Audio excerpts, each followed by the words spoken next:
This is where the nutrient team gets its powers. The different colored bands represent the different food groups: grains, vegetables, fruits, oils, milk, and meat and beans. Your body needs a certain amount of food from each group every day so that you can grow, be healthy, be strong, and have energy. How much food do I need? That's the power of the pyramid. See how the food group bands are different widths? They show the proportions of food you should eat each day.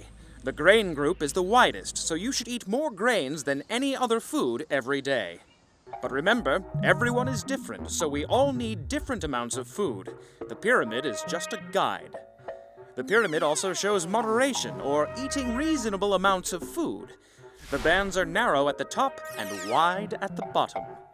You should eat more of the foods found at the bottom of the pyramid than the ones at the top. These foods are rich with nutrients. For example, raw dark green spinach is at the bottom of the pyramid, while cooked potatoes are at the top.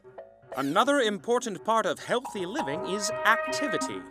This little guy reminds us to be active or exercise at least 30 minutes every day.